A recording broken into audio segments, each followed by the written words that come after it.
Thank you very much, Lisa, for joining us. Wave if you can hear me. Good. Yep, I can hear you. Excellent.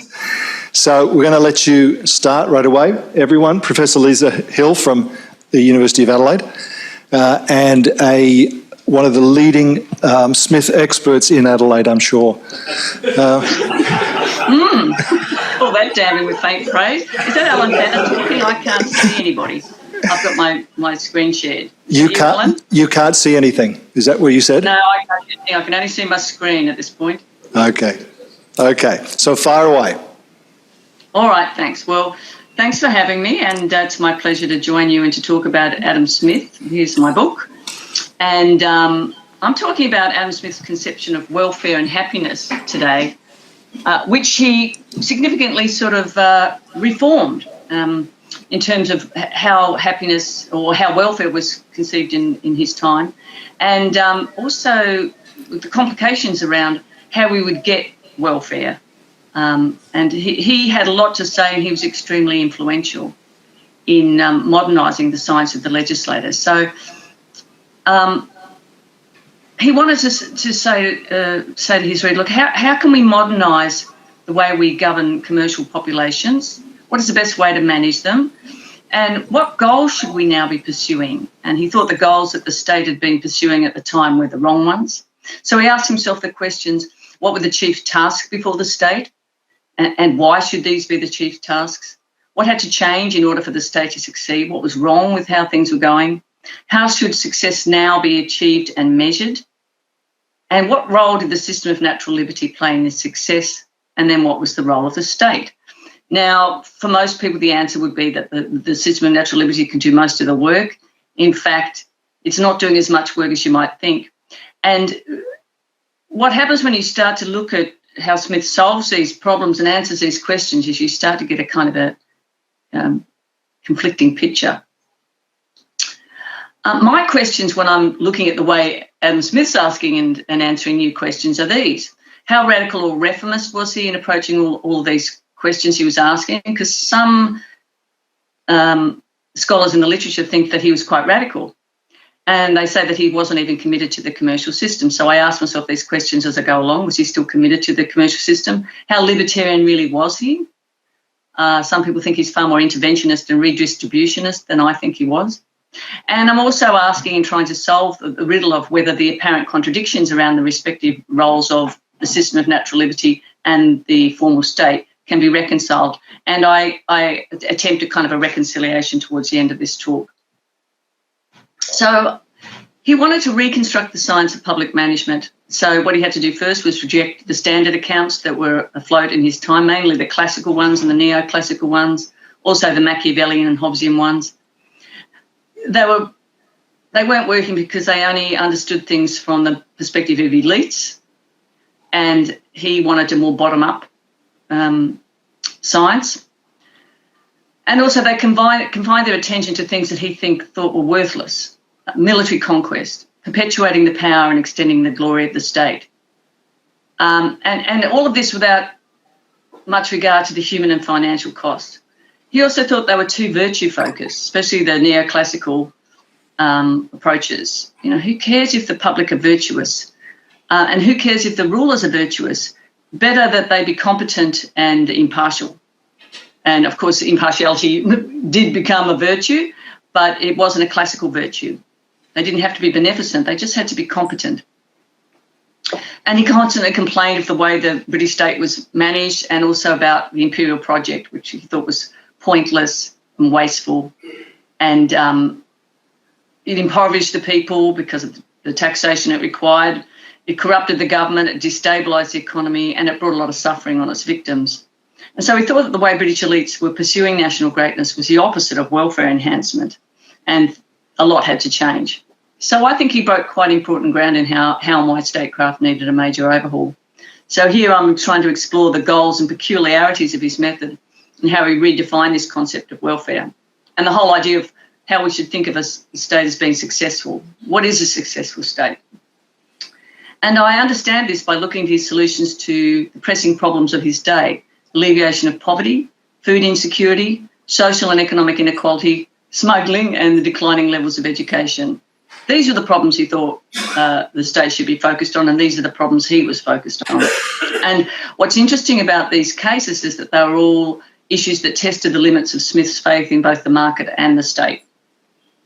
He seems to shift around a lot in a quite confusing way about who's going to solve this problem. And some of what he said has even led some people to misread Smith as either a radical left thinker or a cold-hearted ultra-right thinker. And I think both of those are misreadings for reasons I'll explain in a minute. But as we work through the solutions he comes up with, we see him sort of switching back and forth between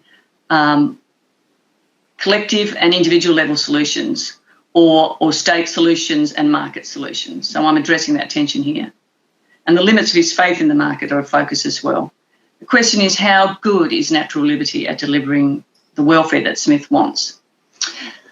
But first of all, he had to redefine success, and he redefined it in the direction of welfare, not the national aggrandisement. So we should think about what the state should be doing in a whole different way.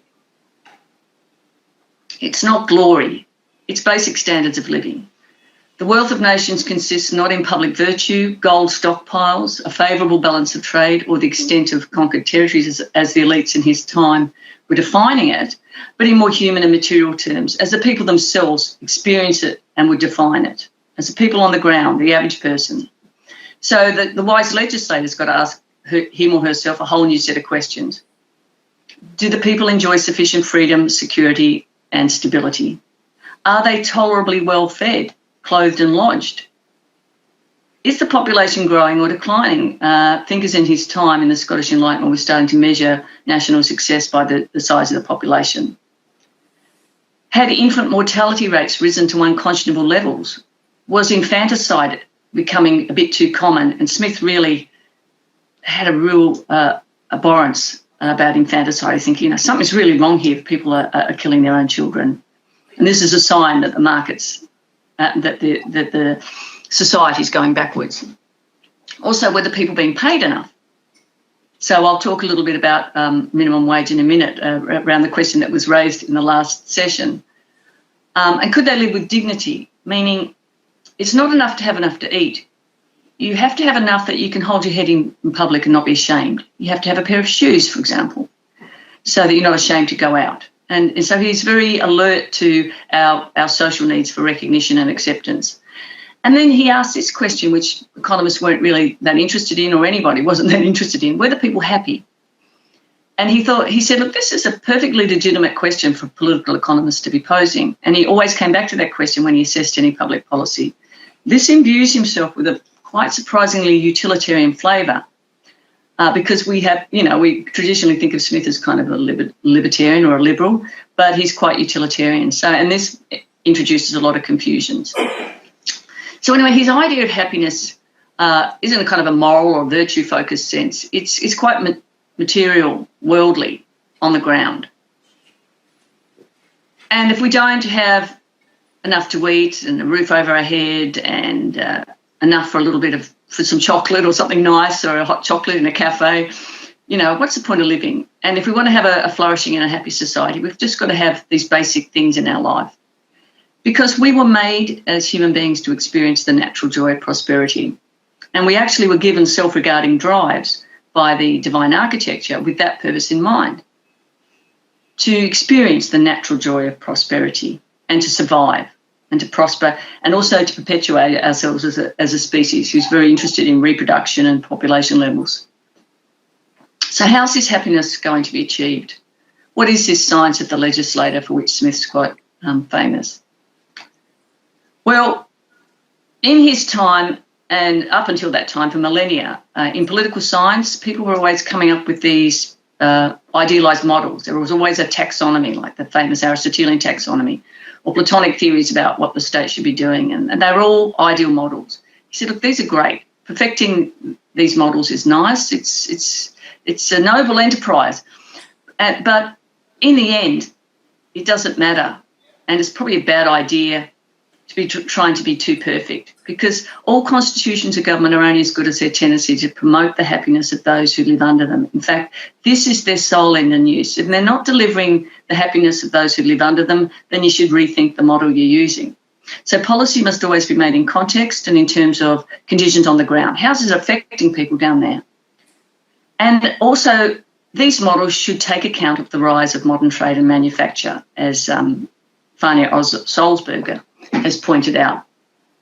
Perceptively, you know, a lot of these models, almost all of them, weren't taking account of the fact that we're talking about a commercial society now, we're talking about a mass society now. So he wanted to produce a political science for modern times that embodied, of course, universal principles that you could safely adopt, but also they should have principles of expediency that a government could use to regulate the social order, but more importantly, to ensure that the advantages of living in political union together were as distributed as evenly as possible throughout the whole society. You don't want a lot of wealth inequalities. You don't want just some people experiencing freedom or comfort. You should have it distributed as evenly as is possible throughout the society. So it sounds a lot like the greatest good for the greatest number, because it is. But this also, as I've mentioned, introduces a lot of tensions in his thought. And I think overall his main thought is this: maximising liberty will promote welfare.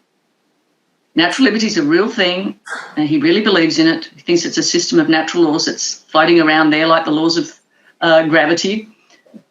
But sometimes in order to maximise welfare, you're going to have to think outside the natural liberty box.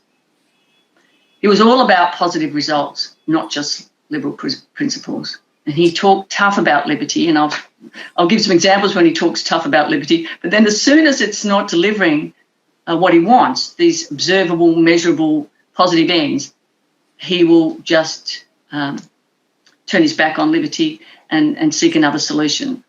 So liberty wasn't the be-all and end-all for Smith. It was a means to an end.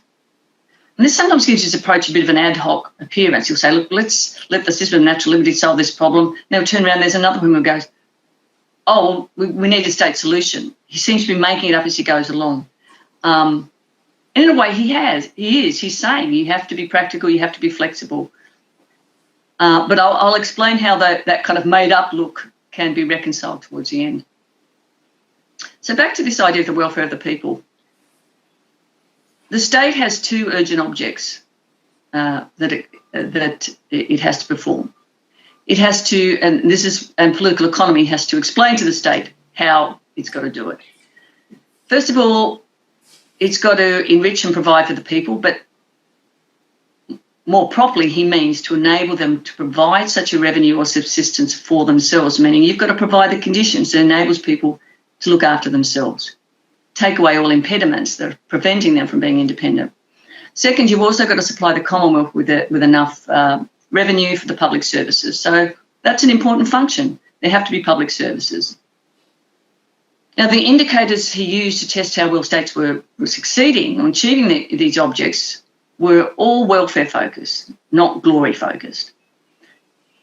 Was there enough food supply? Was the population growing? Productivity and employment levels were important. General living conditions, education standards, wage levels, child mortality rates, and even the ability to live with social dignity. These were all the indicators he used. He wanted a society that could deliver human flourishing, that promoted happiness and guarded against misery. It sounds so utilitarian. It actually also sounds highly Epicurean, and it is. It's a kind of weird fusion between liberal values and Epicurean values and utilitarian values. He was very concerned about begging and dependency. He hated dependency, and he valued independence very highly. He thought it was the greatest quality, character quality in a person. And it was the state's job to make sure that people enjoy high levels of independence and personal and economic mobility. Anything that got in the way of their personal and economic mobility was probably something caused by a state or else inappropriate actions of monopolies, and they should be removed. Most people are perfectly capable of looking after themselves if only they were given the freedom to get on with it. Although I think he was quite blind to the needs of those with unchosen dependencies. He just seems to miss that point. But we can see his point about dependence, and he certainly did care about the poor. But the sort of mixed messages he sends has led to readings of Smith as either a left-leaning Smith or an ultra-right-leaning Smith. So, for example, on the ultra-right side, it's been said that Smith is indifferent to the poor and is prepared to let the market do its worst with little constraint. And I think his attitude was a bit more complicated than that. He did have great faith in markets to assist the poor most of the time, but he wasn't indifferent to them, and he did not believe the market got the job done all the time. And he sort of sometimes failed quite spectacularly. Others, however, have described his political economy as radical and even revolutionary in its attitude to commerce and the poor, meaning that he wanted to move past commerce, that he hated commerce, and he wanted to eradicate poverty and inequality. That's not true either. His politics could never be described as radical in that ideological sense. He was quite critical of many aspects of commercialism and class privilege, but his critique was far from revolutionary. Neither of those things should be transcended.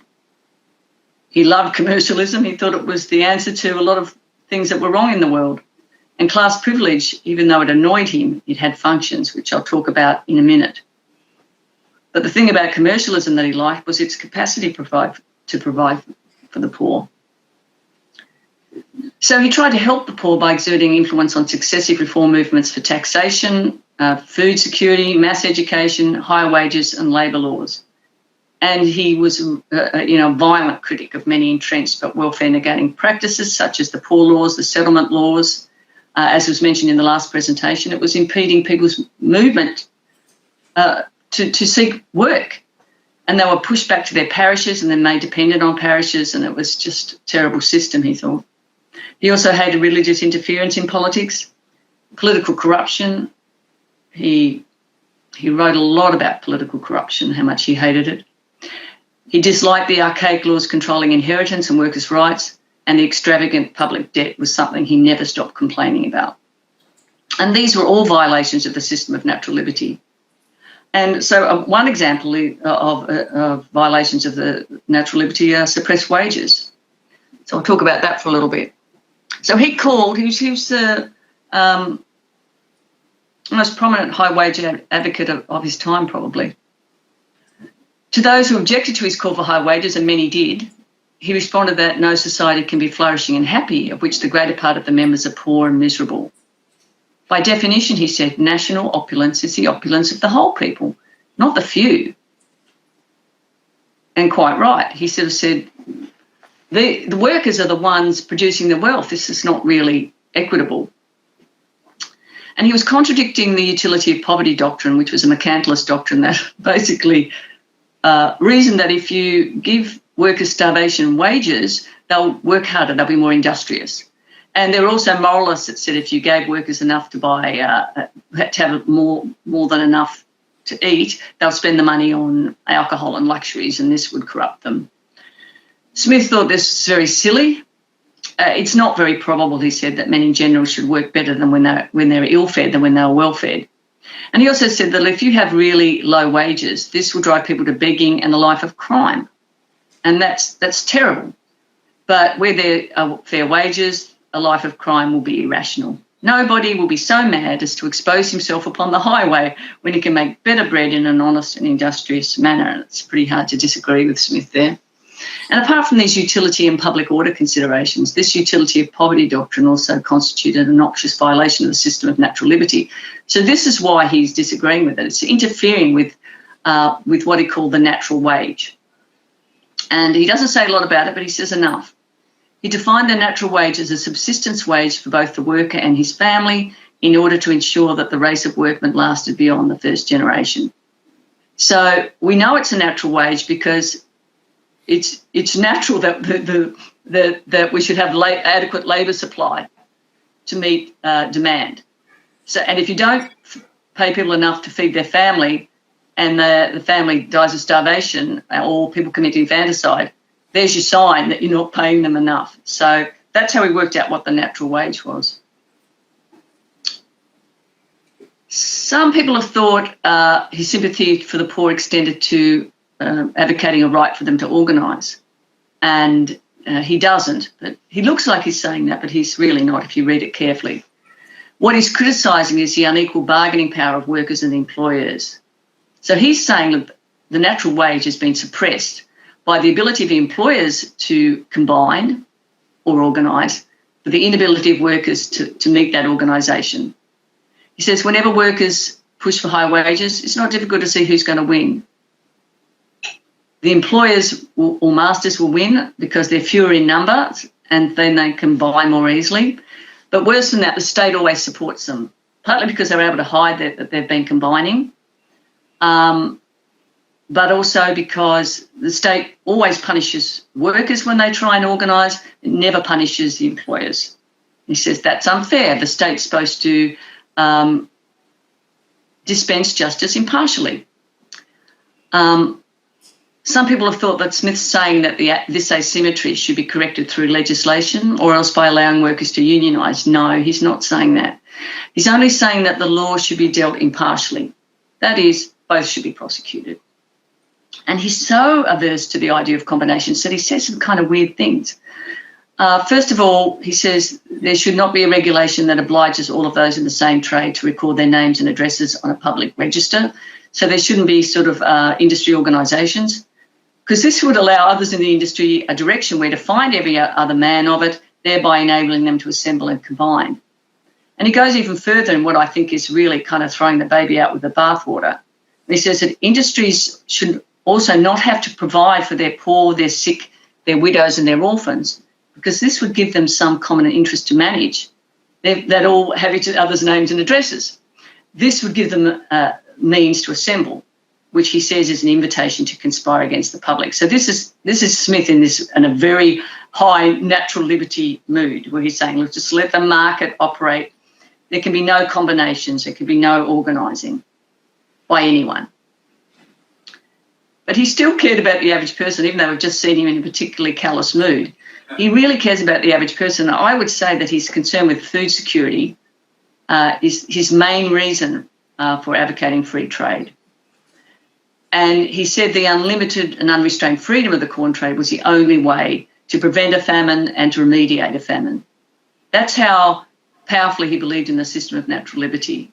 If people are going hungry, we can remedy that problem if we just take away all restrictions and the state doesn't try and interfere to correct the situation. And he said the task of political economy is to find ways of improving the per capita consumption of the labouring classes. And, of course, he says the mercantilists are very wrong in conceiving non-consumables like gold as the source of wealth. I mean, a lot of it's common sense, but it's quite amazing how uncommonsensical economic thinking could be in that time.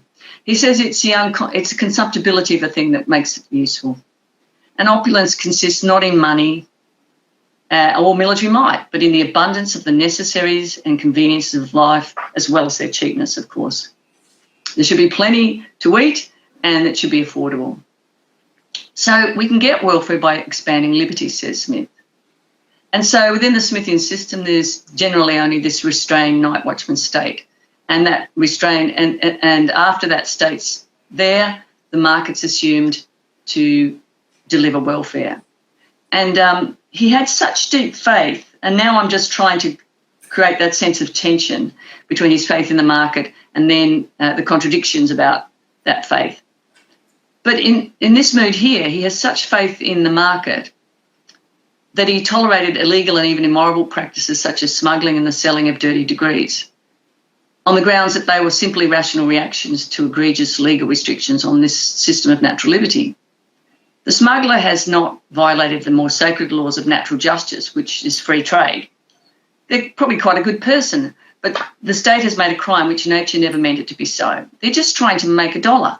They're just trying to trade. And then I think he goes too far here and draws quite a long bow when he says, I can see his point with smuggling, with degree selling, I'm not so sure. He said degree selling is just something the poorer universities rationalistically engage in so as to turn the penny in a market improperly and unnaturally oligopolised by Oxford and Cambridge. So that's the more familiar Smith, the natural liberty Smith. But the story is actually more complicated, and once we start to work through these welfare problems that I foreshadowed at the beginning of the paper, we start to see him kind of wavering about how much of that welfare can be delivered by the market. And we see that his consequentialist tendencies start to show. and he's prepared to trespass on liberty when a good consequence is not being delivered by the market.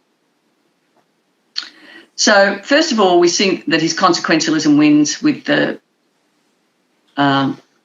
three famous exceptions to the system of natural liberty, and I won't go through them too much, at all, but I'll just mention them because everyone's familiar with them. The state needs to provide defence, it needs to provide justice and police, and it needs to provide infrastructure. These are collective action problems that the state needs to address.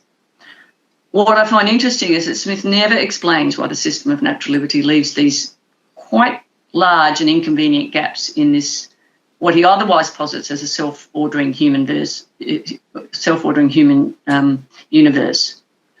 And instead of explaining, he simply fills these gaps with his own constructed remedy, such as his fourth function, which is often left off the menu of Smith's main functions.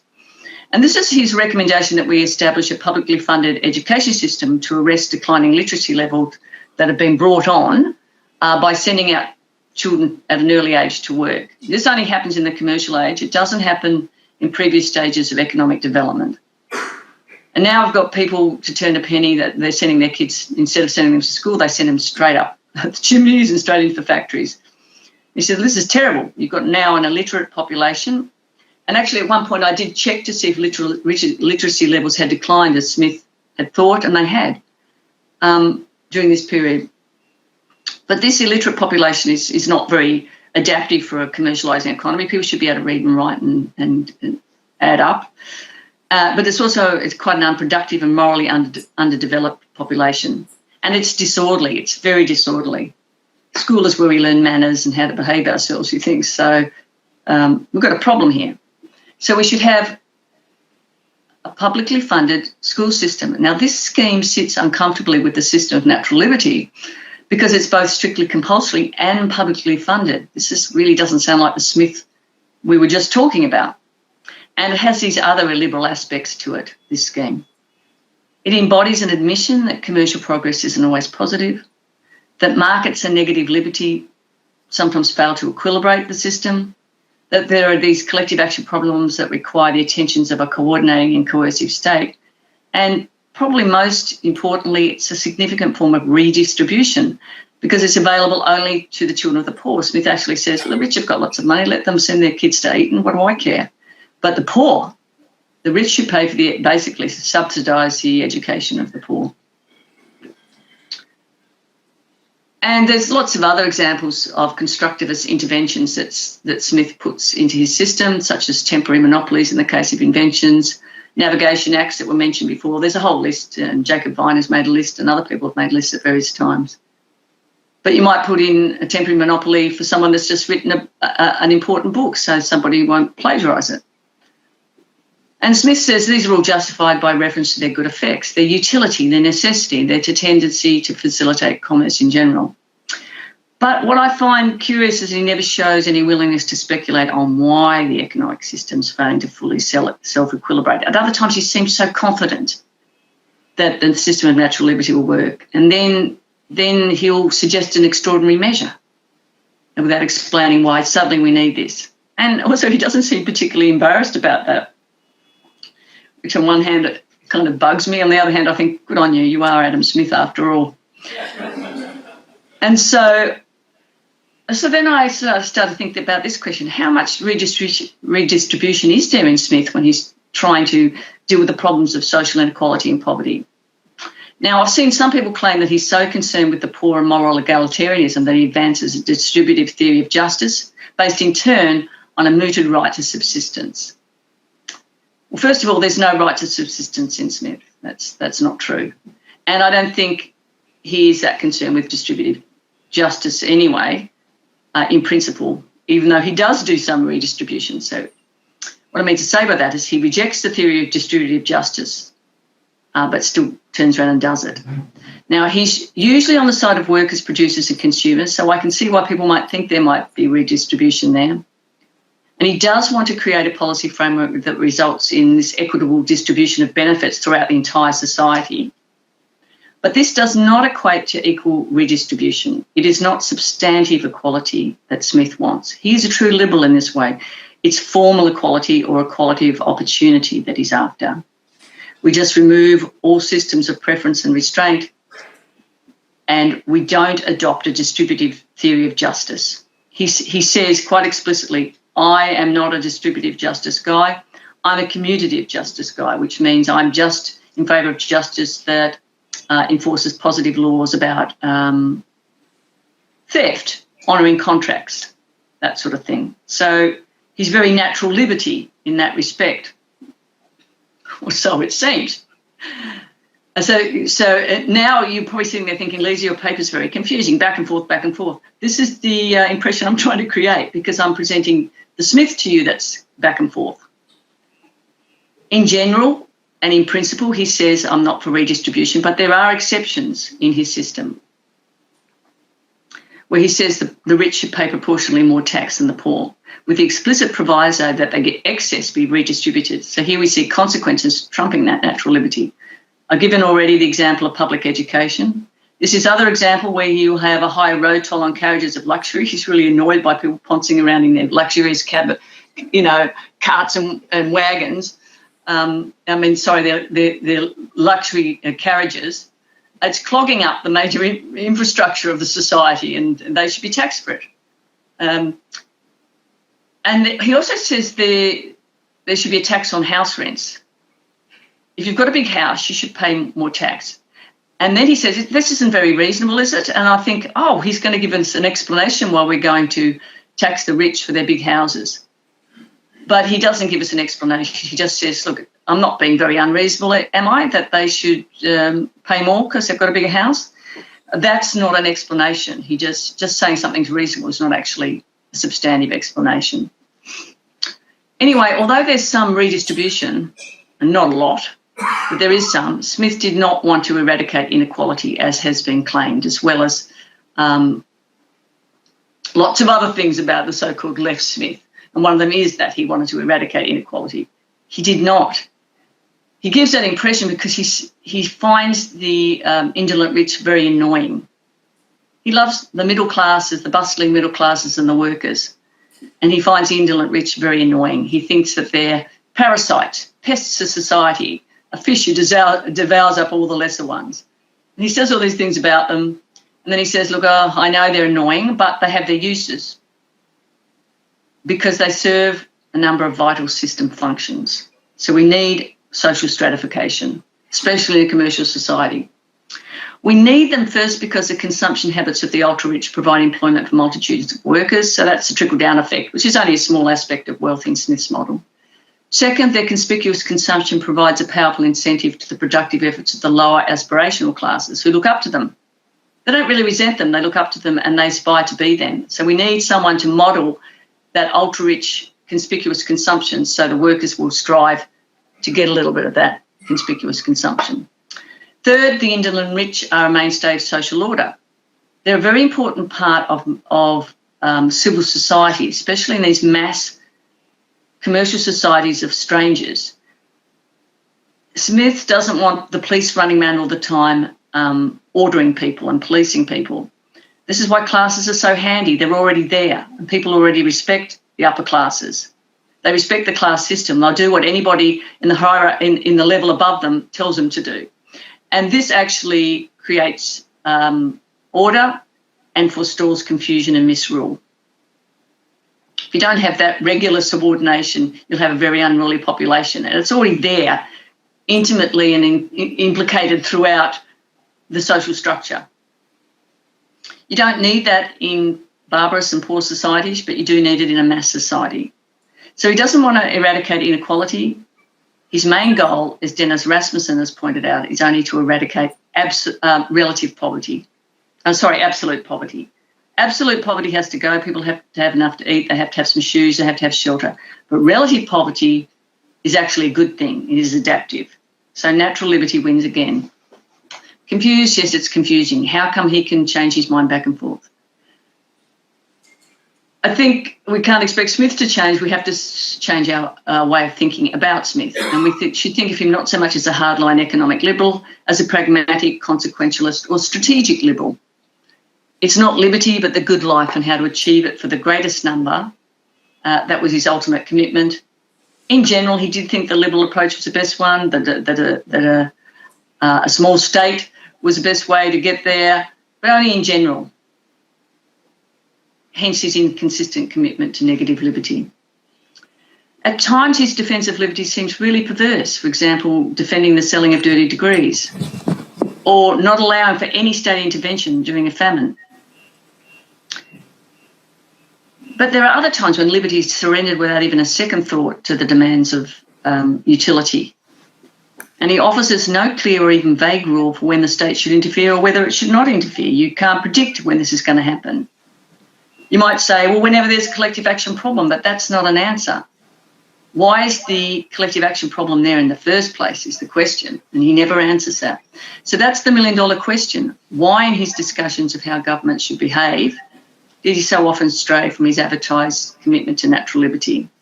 And is his system too contradictory to be coherent? And I'll just reflect on maybe it not being incoherent in the last couple of minutes. I think it's possible to conceptually reconcile the need for an active coordinating state operating alongside the system of natural liberty if we bear the following four things in mind, some of which are logical reconstructions from Smith's general system, but most of which are from things he actually explicitly says. First, all the state interventions approved by Smith are either straightforward collective action problems we might expect in an advanced society, or else solutions to negative externalities that are created by commercial progress. In other words, they are all natural problems, in a sense, and signs that the economy is heading in the right direction. We would naturally expect this to happen, and that they all stand in need of a coordinating and even coercive state is equally natural for the following reason. Because the organised state is not an artificial phenomenon. It is a natural phenomenon. It emerged spontaneously. It's part of the spontaneous order system that Smith writes so much about. So his theory of markets does not just apply to the economic realm, it applies to every aspect of human existence. And the state emerged spontaneously as societies became more prosperous and property started to need to be secured.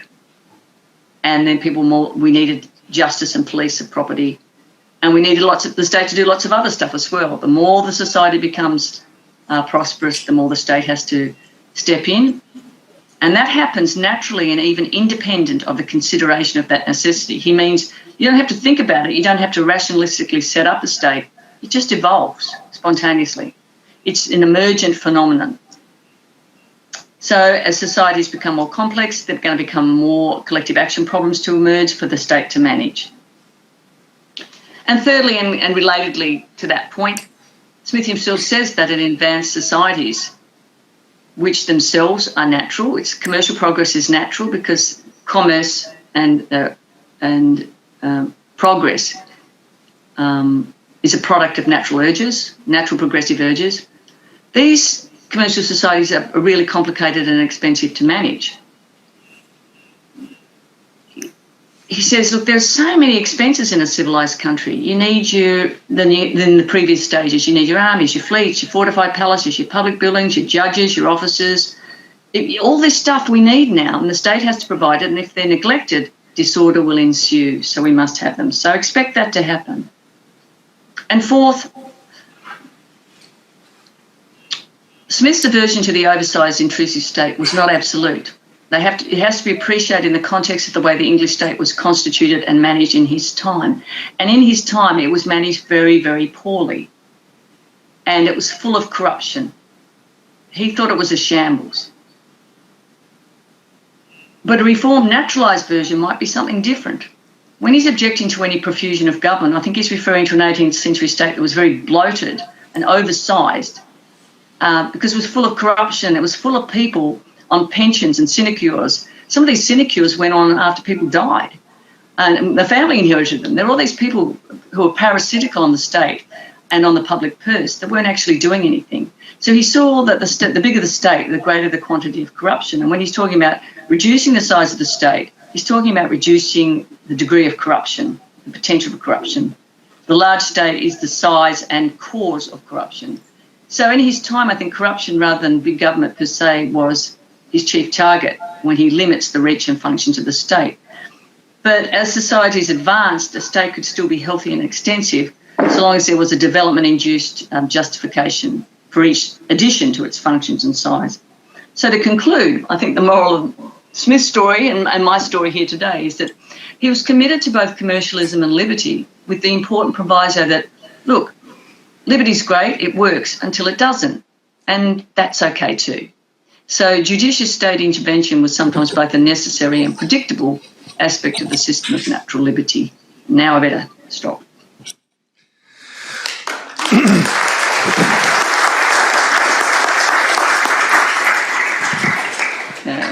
Thank you very much, Lisa. That was magnificent. And particularly to broaden out the discussion a bit from focusing on essential features to the complexity and richness of ideas that are almost inevitably at odds with one another at various points and so on. I hope you're standing by to take some questions if we happen to have some. I will go around the room and we'll take one back here. Hi, Lisa. Thank you for your talk. That was really enjoyable and insightful. My question is, just out of general interest, how much did Adam Smith's ideas influence the writing of the US Declaration of Independence and their idea of the pursuit of life, liberty and happiness in their state? Can the person talking put up their hand? I can't see who's talking. Oh, sorry. Oh, hi. Yeah, I haven't done a lot of work on that aspect of Smith's thought, but he's said to have been profoundly influenced the founding fathers. He was quite friendly with Ben Franklin. Ben Franklin was always popping over to England and Scotland, and we know they met. But they worshipped Smith. They adored him. So he would have had quite a strong influence on them. And as you know, Smith's a really important thinker in America, far more than in Britain, I would say, now, today. Thank you. William, did you have a question? Yes. Lisa, I enjoyed the talk very much, but I do believe you misrepresented Smith on famine. I don't believe he ever opposed state intervention with respect to famine because, and this is really important, What? intervention with respect to famine, because in wealth nations, he only contends that there will be no famine under a system of natural liberty. End of story. Under a system of natural liberty, no famine. So how can there be any point in a state intervention in famine when under the system of natural liberty there would be no famine? There would be dearths or shortages, as we would say, but there would be no famine. Yeah, I can't see how we're disagreeing. I think it's a subtle disagreement, Lisa. Yeah, I'm agreeing with you. That's what Smith says. There'll be no famine under a system of natural liberty. But if there is one, the state shouldn't interfere. But yeah, I don't see how we're disagreeing. Well, there's only one because of some state interference. That's what he's saying. His own state interference creates all famines. That's what he's saying. He also says the interference of private interests like monopolies can create famines as well. Well, that's the East India Company. It's not legal, not. That's right. Next question. Thank you very much, Lisa. Very enjoyable and very interesting. Smith was a Scot, assume a Presbyterian. Would you have any ideas as to the extent of his religious context, even if not his religious beliefs, and the Protestantism in which he was brought up influenced his ideas and his conclusions about society, economics, commercialism, and the relationship of the poor to society as a whole? Well, that's a great question. He was raised a Presbyterian, as you say. I don't think he believed in necessarily Presbyterian values. I think he was spiritual. I think he was a Stoic. I think he thought the system of natural liberty was designed by a benevolent creator. And he's very, very Protestant in the way that he displaces Christian virtues or traditional Christian beneficent and compassion virtues with Protestant virtues, the ones that Ben Franklin also liked: probity, punctuality, frugality, industry. He was very Protestant in that way. In his attitude to the poor, he did not like charity. He disliked it intensely. Although I found out recently, secretly, I wondered where his wealth had gone to, because he was quite wealthy. He'd given it secretly away to the poor. But he disliked charity because he thought it was undignified, and that everyone should be able to earn their own living. The poor should be able to look after themselves. And so he didn't like these. He didn't like begging. He didn't think anyone should live off compassion. And the Christian virtues were rather useless virtues. He liked the Protestant virtues. Thank you very much, Lisa. Next question. Alan, I just remembered something about the Founding Fathers. I just remembered that he'd advised. I wrote a paper on it, and I've forgotten about it, on American independence, and he was advising the American government, the British government, secretly to let America go, and the Americans would have known about that. He was a little unpopular, but also you can see it towards the end of the Wealth of Nations. The last paragraphs of the Wealth of Nations talk about American independence, and he just thought Britain holding on to America was mad, and that's why one of the reasons the Americans loved him so much. Sorry, there's another question. Lisa here. Thank you very much. Tony this morning kicked off reminding us all that Adam Smith, like everybody, is a person in their own time and must be understood what they're saying, and I think you've alluded to that several times. So when he wrote Wealth of Nations, private governance was very embryonic. I can't remember the exact date, but private business were essentially illegal. So many of the tools that may well provide the solutions in natural liberty and markets really weren't developed in his time. So it's not surprising that he can't find ready solutions in the market or in liberty, so he goes to the state. And that tension, I think, is always been there, and it's good. I missed the last sentence in your last slide, but taking Smith's clear preference, it would seem, for commercial and market solutions wherever possible, the state provides solutions until liberty or the market finds an alternative solution. Surely Smith would have been open to that concept, because the flip side, if he's not open to that, and we see this all the time, that states have a propensity to just grow. Now and then we see them try and outsource or give service provision back to the private sector when there's clear evidence that capacity is there. So do you think Smith would have been open to that statement that I just made about the state provides until there's clear solutions have been through innovation and so forth that have been developed in the non-government sector? If you're asking what is the default solution to social problems, the market is the default solution for Smith, I think, the problem solver, and then the state comes after. But the thing is, you make a good point. He's just muddling through. He's in the middle of it, and there's so much change around him. He's not sure how things are going to go. It's always like, bear with me, I'm trying to work this through. But if your question was what's the default solution, that's always going to be the market, I think, for Smith. Is that your question, though? Yeah, that's my conclusion. Yeah. I was just interested in yours, in what you said. Okay. That doesn't preclude, of course, when there's, I don't believe market failure, but if there's perception of market failure, the state is the provider of last resort service provision until a commercial, and of course, if the commercial will never delivers a solution, then the default is going to continue as the state. I get that.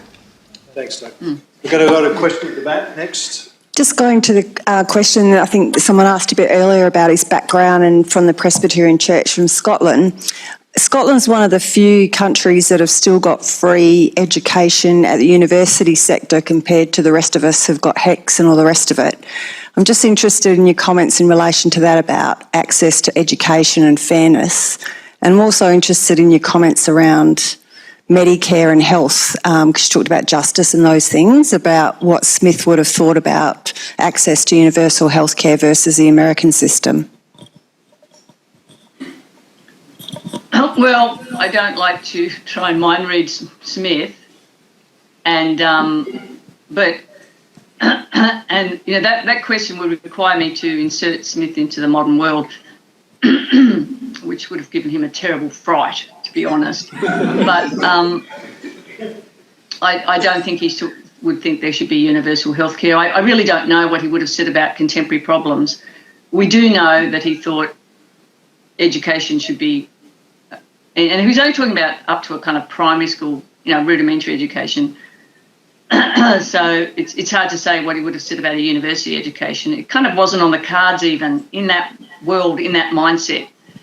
It wasn't something you'd think about for working class people, or perhaps even middle class people, even though he himself was middle class but exceptionally gifted, so he was on a scholarship.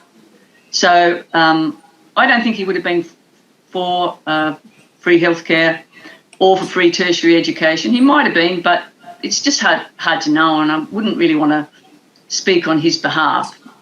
But he's a free market guy, number one. We shouldn't kid ourselves. Okay.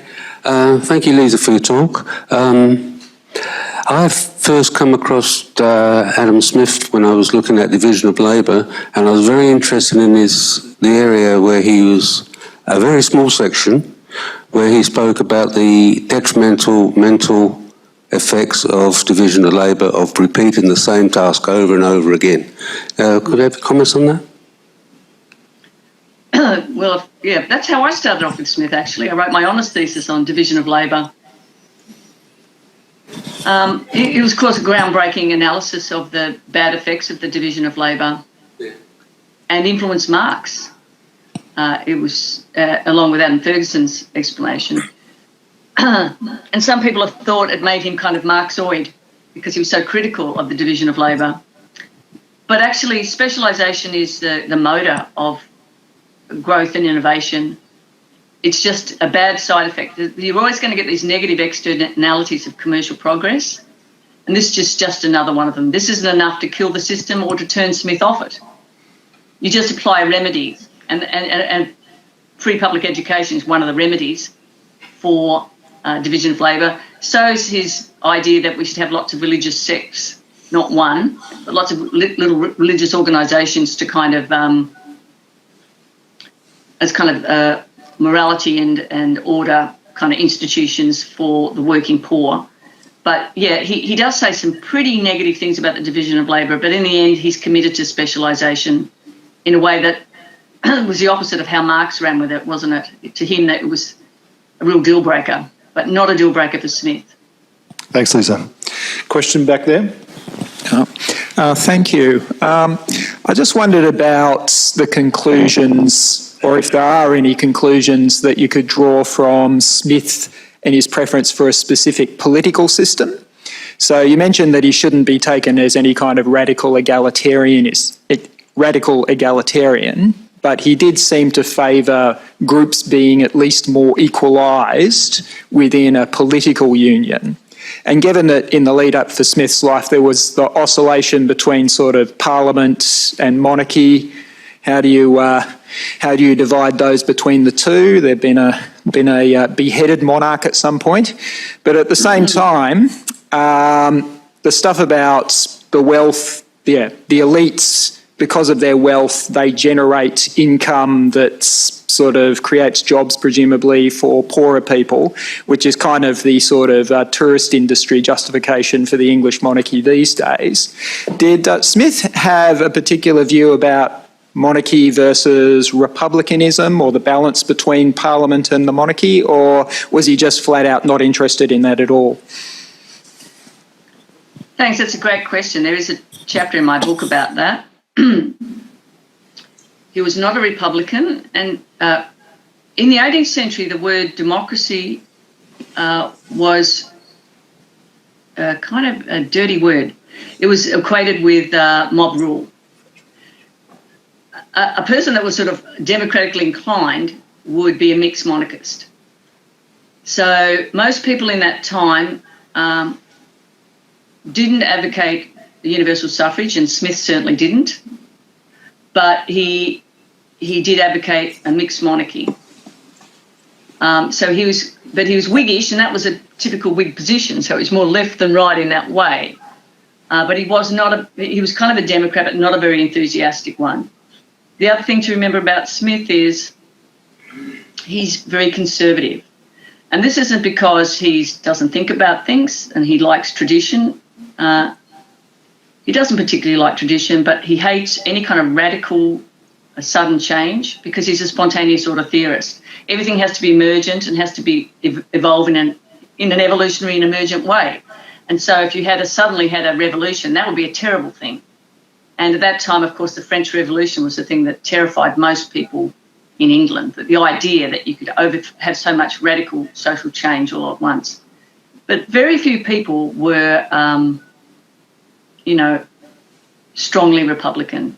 You would still be on leftish and be a mixed monarchist. So in answer to your question, he was a mixed monarchist with a pretty big democratic component in there, but it shouldn't be dominating things. It was okay for the lords to be there, and it was okay for the monarchists to be there too, balancing each other out. Does that answer your question? I can answer. Is that a thumbs up? Yeah. Question here. Hi, Lisa. Thanks for that. Adam Smith was very strong on natural liberty based on natural laws. And so if we think about population, I'll take it to today's, any species normally grows until, it can no longer grow due to its environment. But that's not the case with the human population now. So, in many ways we've gone against natural law because of our, medical science and our social systems. So would that mean that a lot of his doctrine would not apply today? Would what mean that a lot of the doctrine would not apply today? I'm not quite clear on the question. Because we've gone against. Can you take the mic back, Alan? Natural laws. I'm not sure what the question is. The sound's very bad, Alan, by the way. I can't quite hear. Yeah, because our population explosion has gone against natural laws because... Oh, population explosion, is that what you're talking about? Okay. Yes, and that has a lot to do with, world hunger, the happiness of people. But we haven't confined ourselves to natural laws because, medical science and other things have allowed us to grow beyond that. Yes, no, I see your question. I didn't hear population in there. That's exactly what they would say. The Scottish Enlightenment thinkers who are spontaneous order thinkers, Adam Ferguson would say the same thing. If you've got a population explosion, something's gone wrong. But they didn't really think you could have a population explosion because they preempted Malthus in that idea that a people populates up to its resources. And so this idea of an explosion couldn't happen. But I suppose if it did happen, they would say, what the hell has happened here? Their problem was more that declining population. Population in an expanding economy should be growing. And if it's not growing, what's the problem? And why are we having infanticide? Their problem was suppression of the population levels. Thanks, Lisa. We have a question from the gentleman standing over there. Hi, Lisa. John Phillimore here. The mic's not working. That's working now. John Phillimore here. You talked at the very beginning about Smith's views on the inefficiency of having colonies effectively, and how this is not just bad for the American colony, or I assume also India, but also for the English. Of course, over the last 20 or 30 years, there's been a lot of analysts who argue that the West got rich from colonisation and from colonialism. So did Smith maybe concede that sometimes that the home country, England, actually did benefit from colonisation, or not? No, he just sort of said, with these colonies, it's constant war, even at a low level, because to keep these people in obedience you're having to set up forts, armies, they're constantly having uprisings. Plus, the colonial project was all about mercantilism and monopolies and monopolising trade routes. Everything about it's wrong. And when you're colonising somebody, you're breaking a million different laws of the system of natural liberty. Everyone should be free to get on with their own beeswax. You should not be trying to control trade, control individual people, control how they deploy their labour, anything like that. So he actually thought it was costing Britain more money than it made Britain. One thing that I find disturbing, though, it's an interesting question here, that he kind of pretended that the slavery problem wasn't there. He talks about slavery as something terrible, but never once does he recommend abolition, and he never liked to talk about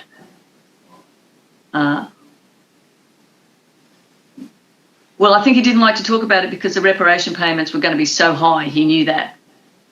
And I think that's why he didn't call for abolition, and I think that was an embarrassing oversight on his part. Do you think I've answered your question, or did you want to? We can probably discuss it later on this afternoon, because William talked a little bit about, not so much about the pluses and minuses, costs and benefits of having colonies, and it just, it seems that Smith was certainly emphasised costs, not just for the colonised, but also for those the colonisers as well. So it just seems interesting, because now we often say that the West often did benefit from that time. So it's an empirical question as much as it is a moral question. Yes, and on an empirical count, there were no benefits, and on the moral grounds, and he was an economic cosmopolitan, so he just didn't believe in it. It was really maladaptive, because he didn't just want wealth of nation; he wanted wealth of nations. Money should be moving around freely between nations, not just within Britain. So everything was wrong with it on every level for Smith. Lisa, thank you very much for your presentation, for taking all those questions, and we'll wind it up there. And please give Lisa a very generous thank you for that.